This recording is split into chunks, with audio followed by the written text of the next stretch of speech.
Assalamualaikum warahmatullahi wabarakatuh. Selamat pagi. Kembali lagi hari ini kita bertemu di mata pelajaran teknologi perkantoran dengan materi yaitu transaksi online. Baiklah anak-anak, sebelum kita memulai pembelajaran hari ini, kita berdoa kepada Tuhan Yang Maha Esa, semoga pembelajaran hari ini dijadikannya sebagai ilmu yang bermanfaat. Amin ya rabbal alamin. Kita masuk ke materi yaitu transaksi online. Apa sih transaksi online itu? Mungkin dari kalian masih ada yang belum terbiasa dengan namanya transaksi online. Namun ada pula yang sudah terbiasa yang pernah melakukannya. Nah, di sini ada gambar tampilan tentang transaksi online. Apa sih transaksi online itu? Yaitu adanya transaksi jual beli dari pembeli dan penjual dengan media elektronik ya, yang terhubung dengan internet. Dalam transaksi online itu tidak mengenal waktu, 24 jam, kapanpun dan dimanapun kita dapat melakukannya. Kemudian nanti akan dijelaskan bagaimana tahap pembayaran dari transaksi online. Untuk kata transaksi adalah suatu kegiatan yang dilakukan seseorang dan dapat menimbulkan perubahan terhadap harta atau keuangan, baik itu bertambah maupun berkurang. Contoh, untuk si pembeli, maka akan ada namanya pengurangan keuangan, namun ia akan mendapatkan apa yang ia inginkan. Kemudian untuk si penjual akan mengalami adanya pengurangan stok barang, namun di samping itu ia akan mendapatkan penambahan keuangan dari adanya transaksi jual beli tersebut. Kemudian untuk kata online adalah kegiatan yang dilakukan di dunia maya bahkan di dunia nyata. Jadi kesimpulannya adalah transaksi online yang dilakukan penjual maupun pembeli secara online melalui media internet tanpa perjumpaan langsung antara pembeli dan penjual. Biasanya kita apabila ingin melakukan transaksi, maka kita akan pergi ke pasar. Kita pilih-pilih barang. Apabila kita yakin, lalu kita bayar secara langsung. Kemudian di sini ada regulasi hukum dalam transaksi online. Kalian tidak perlu khawatir bagaimana transaksi online itu. Nah, di sini jelas ada undang-undangnya, yaitu Undang-Undang Nomor 11 Tahun 2008. Adapun pasal yang mengaturnya ialah pasal 2, pasal 9, pasal 10, pasal 18, pasal 21, pasal 22, pasal 30 dan pasal 46. Nah, di sini ada dijelaskan pula jenis-jenis transaksi online. Apa sih? Ada 4, yaitu pertama transfer antar bank, kedua cash on delivery atau COD, yang ketiga rekening bersama atau disebut rekber, yang keempat pembayaran melalui payment gateway. Sini akan dijelaskan secara terperinci, yaitu transfer antar bank, di mana adanya ilustrasi jual beli dan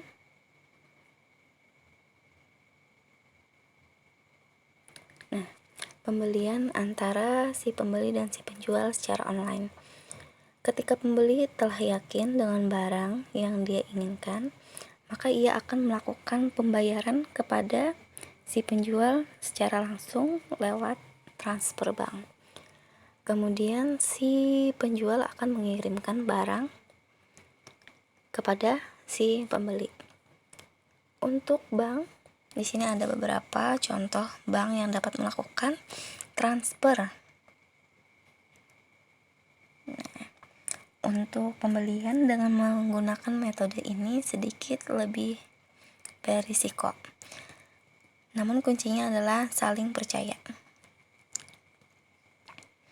Yang kedua, yaitu namanya cash on delivery atau COD. Yang mana di sini ada alur atau skema bagaimana COD itu dilakukan. Ketika pembeli telah yakin untuk membeli suatu barang, maka si penjual akan mengirimkan barangnya ke kurir. Kemudian si kurir akan mengantarkannya ke alamat tujuan, alamat si pembeli. Kemudian si pembeli akan dapat melihat secara langsung barang tersebut. Apabila ia yakin, ia akan melakukan pembayaran secara langsung dengan memberikannya secara langsung pada si kurir tadi. Kemudian si kurir akan mengembalikan uang tersebut kepada si penjual. Hal ini cenderung aman ya dibandingkan dengan metode sebelumnya. Kemudian metode yang ketiga yaitu rekening bersama. Di sini ada alur bagaimana rekening bersama itu. Pertama-tama, si pembeli apabila telah yakin membeli suatu barang, maka ia akan transfer ke rekening bersama atau pihak ketiga. Kemudian, rekber akan mengkonfirmasi kepada si penjual bahwa dana telah masuk. Kemudian si penjual akan mengirimkan barang ke alamat si pembeli. Kemudian apabila barang tersebut telah sampai, si pembeli akan mengkonfirmasi bahwa barang tersebut telah sampai. Yang mana si rekber akan mentransfer uang atau dana ke si penjual. Hal ini cenderung aman ya, karena melibatkan pihak ketiga. Kemudian di sini ada yang keempat, yaitu payment gateway. Di sini ada skemanya. Nah, di sini ada contoh apa sih payment gateway itu? Ada namanya OVO, ada namanya GoPay, ada namanya Dana, ada yang namanya dengan ShopeePay. Nah, untuk ShopeePay sendiri akan Ibu jelaskan bagaimana sih metodenya. Nah, pertama-tama kita itu akan masuk dulu ke akun ShopeePay kita. Setelah itu, kita akan transfer melalui BRIVA sesuai nominal yang kita inginkan. Kemudian dana itu akan masuk ke akun kita. Nah, lalu kita akan dapat membeli apapun di toko online di Shopee tersebut dengan menggunakan metode pembayaran ShopeePay. Ini aman ya. Nah, kemudian akan dijelaskan pula bagaimana prosedur transaksi online. Ada tata cara penjual dan pembeli online. Bagaimana sih? Nah, perhatikan baik-baik. Kemudian di sini akan ada dijelaskan pula pengoperasian pembayaran secara online.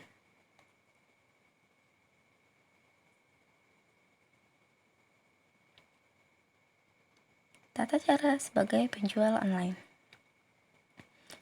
Pastikan barang yang kita jual itu adalah milik kita sendiri, bukan milik orang lain. Kemudian, kita harus jelas memberikan deskripsi barang yang kita jual, sehingga pembeli tidak repot-repot bertanya lagi. Dia cukup membaca deskripsi pada produk yang kita jual. Kemudian, berikan harga dan statusnya. Harganya bisa pas, bisa nego. Kemudian, gunakan pihak ketiga untuk mengamankan jualan lapak.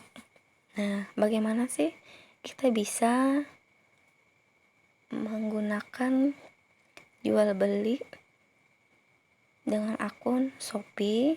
Bisa. Bisa dengan menggunakan Topet, Tokopedia ataupun yang lainnya. Kemudian di sini ada tata cara sebagai pembeli. Nah, bagaimana sih pembeli itu?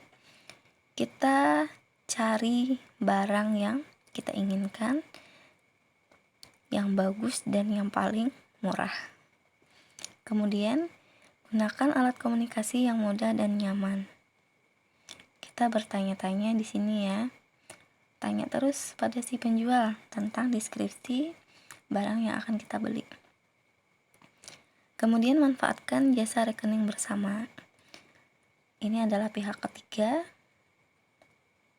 Kemudian tanyakan pada penjual segala kelengkapan barang. Nah, jangan sampai ini dilewatkan.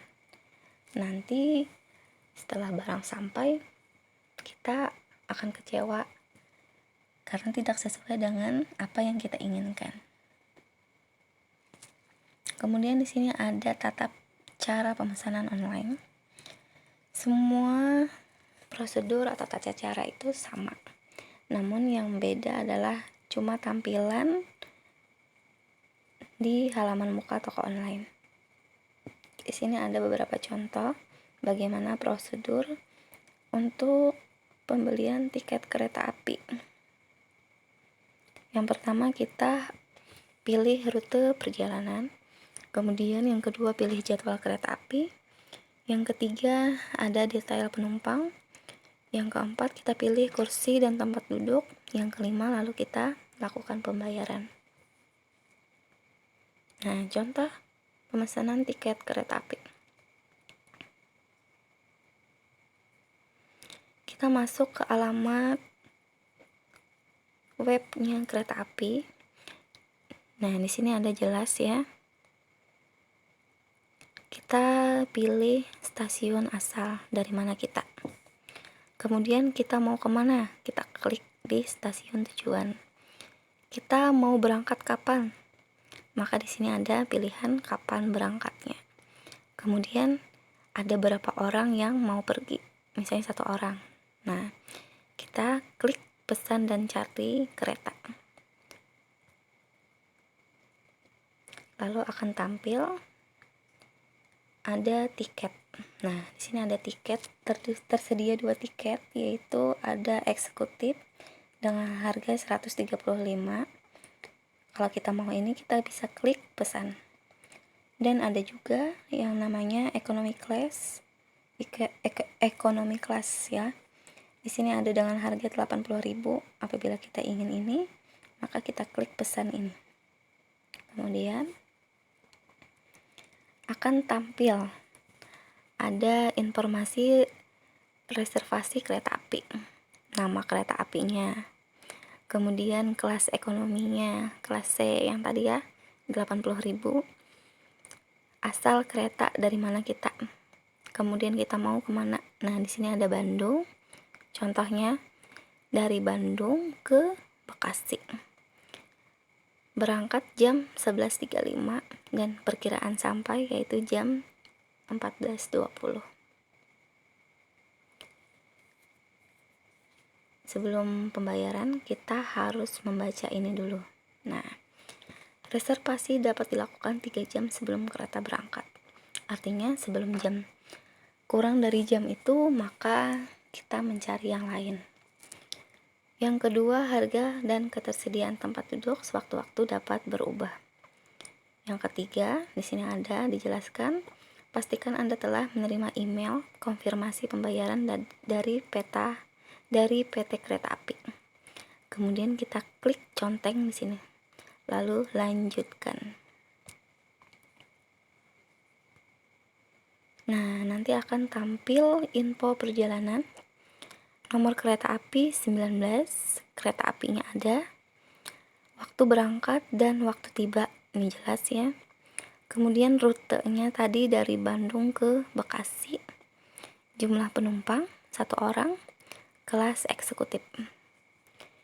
Lalu kita masukkan nama. Nih, ini harus hati-hati. Masukkan nama kita, kemudian masukkan ID bisa KTP, bisa SIM, bisa paspor. Bagi yang belum 17 tahun, maka diisi tanggal lahir dengan format hari, bulan, dan tahun.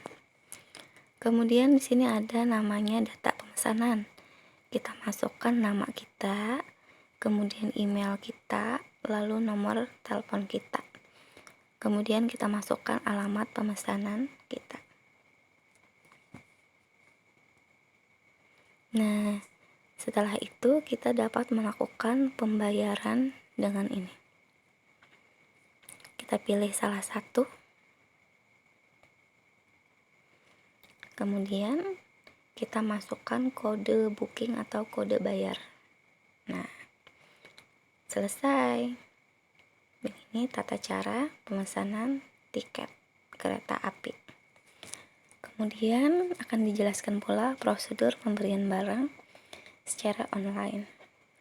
Nah, di sini kita dapat melakukan pembelian secara online dengan menggunakan marketplace, yaitu bisa Shopee, bisa Bukalapak, bisa Lazada, Kaskus, Tokopedia, OLX, Blibli, dan PSP.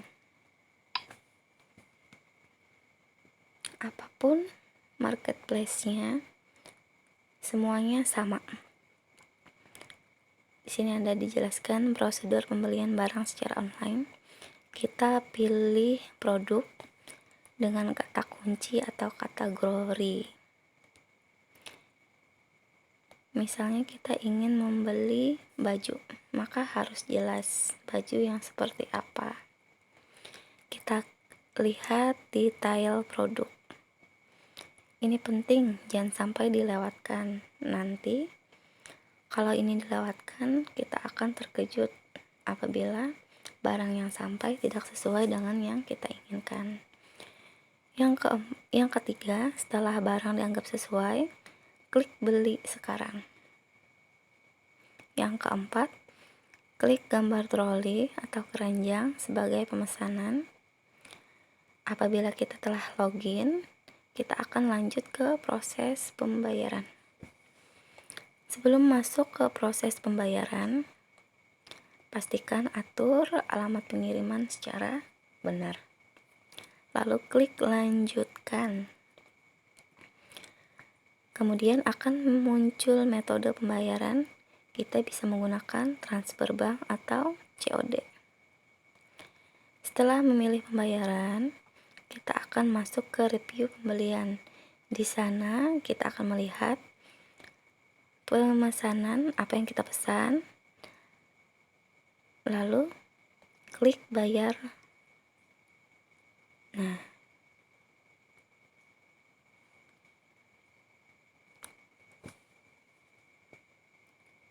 bagaimana materi kita hari ini? Semoga bermanfaat. Amin ya rabbal alamin. Assalamualaikum warahmatullahi wabarakatuh.